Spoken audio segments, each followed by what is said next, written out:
All right, welcome to another deep dive with us. Always a pleasure to be here. You know the drill by now. You send us the sources, and We take the plunge. we take a deep dive. That's right. Today we're looking at the life of John Richman. A fascinating individual, it seems. Lived from 1788 to 1867. And this is all thanks to, one of our listeners sent in a whole collection of genealogical notes and census records about him. A photograph, I hear. Oh, yes. So. A photograph. We'll get to that.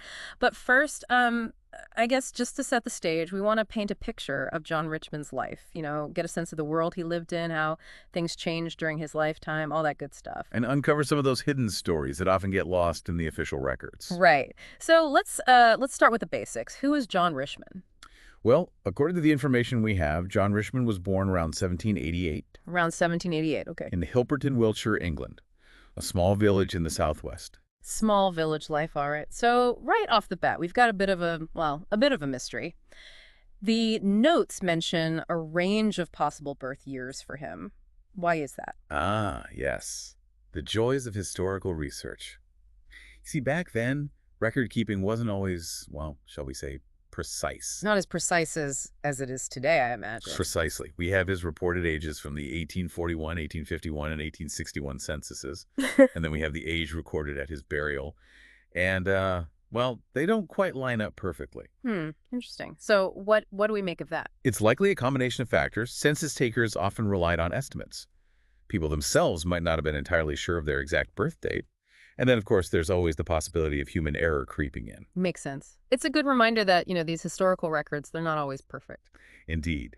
But even with those little discrepancies, they still give us a pretty good framework to work with. Okay, so we've got John Richman, born, give or take a few years, around 1788 in Hilperton. What about his family? Did the listeners' research shed any light on his parents? They did, actually.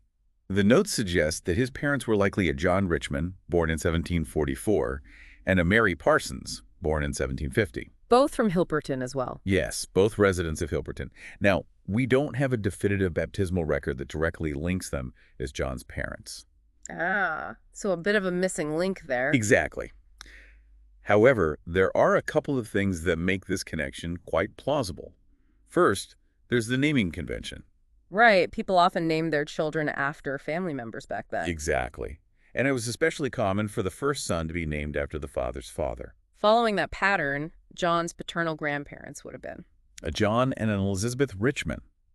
Now, there's also a record of a baptism in Hilperton in 1789 for a John Rich, son of John and Mary. Rich instead of Richmond. Yes, it seems the surname was sometimes shortened or recorded differently. It wouldn't be unusual at all. So, while we can't be absolutely certain, it's certainly a strong possibility that this John Rich is our John Richman. It's like a puzzle, isn't it? Piecing together these little clues. It certainly is.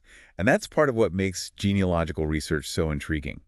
Now, moving on to John's own family. Yeah, let's talk about his marriage. We know he married Anne Marshman. What can you tell us about her? Well, John and Anne were married on February 8th, 1811 in Hilperton. 1811, all right. The marriage record is quite interesting. It indicates that they were married by banns. By banns? Yes, this was the standard procedure at the time. The couple's intention to marry would be publicly announced in their parish church for 3 consecutive Sundays. Kind of like a public notice period. Exactly. It was a way to ensure that there were no objections to the marriage, no claims of a prior engagement or anything like that. And if anyone knew of a reason why the couple shouldn't be wed, they could come forward. That's quite different from how we do things today. And times have certainly changed. Another interesting detail from the marriage register is that both John and Anne signed with a mark. An X. An X. Okay, so what does that tell us? It suggests that they were likely unable to write. Literacy rates were much lower back then, especially among the working class. Right, that makes sense. And there was also a witness to the marriage, right? Yes, Thomas Marshman. He might have been a relative of Anne's, perhaps a brother or a cousin. So they start their married life in Hilperton. What do we know about their family? Well, it seems they had a rather large family. We have baptismal records for Elizabeth, born in 1812, Sarah in 1815, John in 1818, Anne in 1820, James in 1821, and Thomas in 1827. Wow, that's a lot of children. It was quite common to have large families back then, especially in rural communities. Children were often seen as an asset, contributing to the family's labor. Right, more hands to help on the farm or in the workshop. Exactly. But there's also a sadder side to this story. The records indicate that John and Anne also had two daughters named Mary, who both died very young, one in 1823 and the other in 1825. Oh, that's heartbreaking. It really highlights the harsh realities of life in that era. Infant mortality rates were shockingly high. Diseases that are easily treatable today could be devastating back then. It's a reminder of how far we've come in terms of, well, healthcare and understanding disease. Absolutely. And it also makes you appreciate the resilience of people like John and Anne who had to endure such loss. Absolutely. So they were raising a family in Hilperton.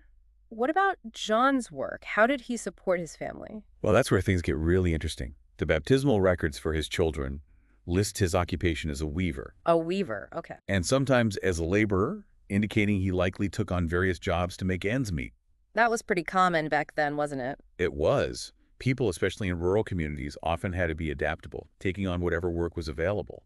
But then when we look at the 1841 census, John's occupation is listed as a coal hauler, Coal hauler. So a complete change from weaving. a significant shift indeed. And then in the 1851 census, he's working as a butcher. So weaver, coal hauler, butcher. That's quite a range of jobs. It really speaks to the changes happening in society at that time.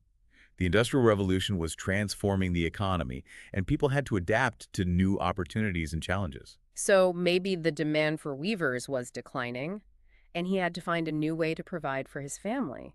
That's a very plausible explanation. Yeah. And it's also worth noting that Anne is listed as a weaver in the 1841 census.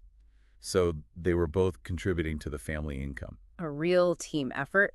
Now, you mentioned the censuses. Those records are full of fascinating details, aren't they? Let's dive into those a bit more, starting with the 1841 census. In 1841, the census places the family on Marsh Lane in Hilperton Marsh. Okay, so still in the same area. Yes, still in the same village. But there's a particularly intriguing detail in this census. Another family is listed as residing in the same dwelling. Oh, really? Who's that? John Richman Jr., his wife Mariah, and their young children. So potentially a son or maybe a nephew? It's certainly possible. This highlights one of the challenges of genealogical research, especially in smaller communities where common names were, well, common. Right. Trying to keep track of all the John Richmans must have been tricky. Indeed.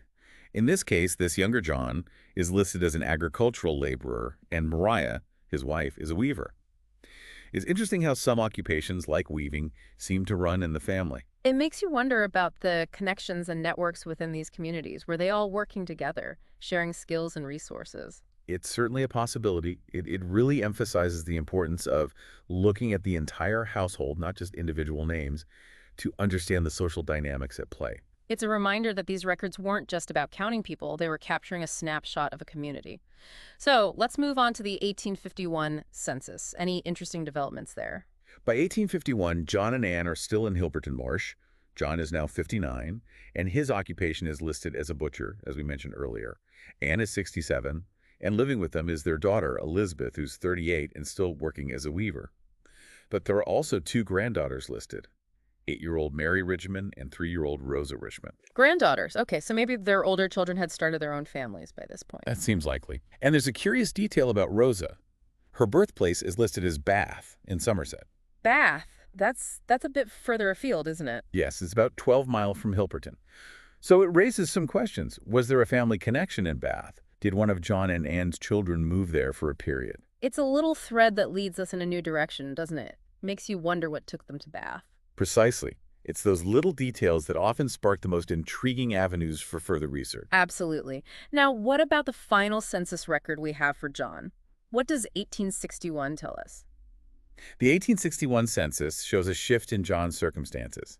Anne had passed away in 1856, and John, now 72, is listed as a widower. Oh, so he was living alone?